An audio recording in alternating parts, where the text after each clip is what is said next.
Bonjour à toutes et à tous. Dans l'actualité de ce mercredi 2 mars, plus que quelques heures pour vous inscrire en ligne sur les listes électorales. Pour la démarche sur Internet, les services en ligne ferment ce soir. Il suffit de vous munir d'une pièce d'identité et d'un justificatif de domicile pour les télécharger directement sur la plateforme dédiée. Pour les formulaires papier, la date limite est fixée à vendredi soir. Pour rappel, le premier tour de l'élection présidentielle se tient dans un peu moins de 40 jours, le 10 avril. Le second tour, le 24 avril. Santé à présent, plusieurs centres de vaccination de Vendée ont récemment fermé leurs portes. C'est le cas des structures de Luçon, Noirmoutier-Challant ou encore Saint-Hilaire-de-Riez. Des décisions prises par les municipalités en accord avec l'Agence régionale de santé. La fréquentation de ces centres de vaccination est en effet en baisse depuis des semaines.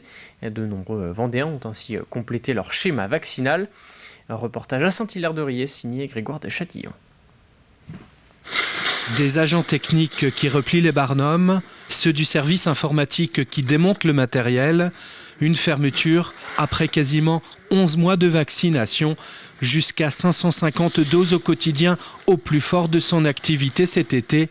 Ouvert le 7 avril dernier, le complexe sportif de Saint-Hilaire-de-Riez, transformé en centre de vaccination, a fermé ses portes vendredi dernier.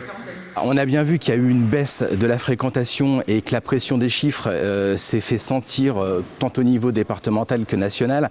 Donc nos associations sportives qui ont vécu cette situation de blocage sur cette salle, mais on a vraiment tout fait pour leur apporter des alternatives pour qu'elles puissent continuer. Arrivé à un moment, il était important de pouvoir restituer cette salle pour nos associations sportives et de ne pas la mobiliser alors que le nombre de vaccinations descendait de plus en plus. Donc il a été décidé de pouvoir redonner la vraie vie à ce complexe sportif. Jusqu'à 80 injections jour avant de fermer alors que le centre en dispensait encore jusqu'à 500 quotidiennement au mois de janvier dernier. Ce sont désormais les médecins et pharmaciens du territoire qui prennent le relais. Je pense qu'on a été un centre de vaccination très à l'écoute des personnes. On n'a pas fait que de la vaccination. On n'a aussi pas hésité à aider les gens qui sont venus parce qu'ils avaient des problèmes de passe sanitaire. On a fait beaucoup d'aide, beaucoup de vulgarisation des normes nationales. Vraiment, les équipes ici ont vraiment à cœur d'aider les gens. C'était vraiment une solution globale. C'était pas que de la vaccination, quoi. C'est une page qui se tourne pour ce qui fut ici le centre de vaccination du pays de Saint-Gilles-Croix-de-Vie. Le 14 mars prochain, cette infrastructure rouvrira à nouveau ses portes pour les sportifs. Et à noter que le centre des Sables-d'Olonne fermera ses portes le 23 mars prochain. Les centres de La Roche-sur-Yon, Montaigu, Vendée, Fontenay-le-Comte, les Herbiers, l'Île-Dieu ou encore La Tranche-sur-Mer restent pour le moment encore ouverts. Au Salon de l'Agriculture de Paris, les Pays de la Loire sont à l'honneur aujourd'hui après la Vendée hier. La Vendée également à l'honneur pour le palmarès des concours. Parmi les médailles collectées pour le moment, l'or pour l'EARL Le Galichet pour son cocktail non pétillant de jus de fruits pomme poire. L'or pour la viande de porc fermier à la Belle Rouge du groupement Tradition de Vendée. Et médaille d'or également pour le GAEC, le Gargoto à Bouin à l'occasion du concours de bovins pour la race Montbéliarde. Ludovic Ménard à Sèvremont et le GAEC Chiron à l'Aiguillon-sur-Vie ont aussi été récompensés au concours du mouton vendéen. Enfin, médaille d'argent en bière pour la brasserie La Cibule. La brasserie Mélusine remporte 2 médailles de bronze. L'ensemble des résultats à retrouver sur le site internet du concours général de ce salon de l'agriculture 2022.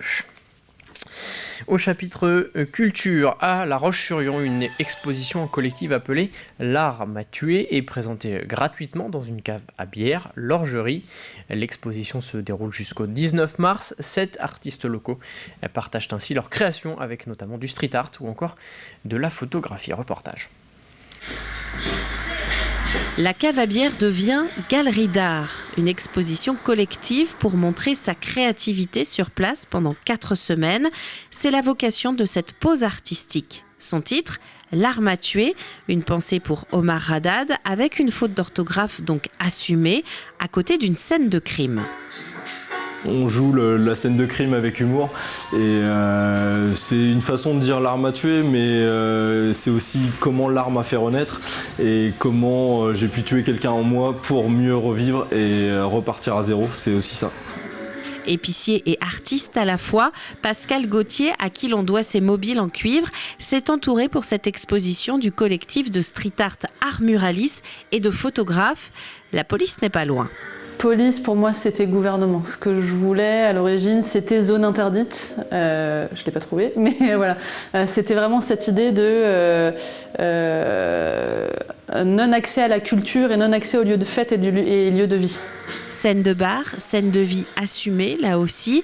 Plus loin, cet hommage à ce jeune graffeur tué au taser qui jouxte une certaine approche de l'origine du monde, puis de la poésie, avec ses photographies de mouvements sublimés.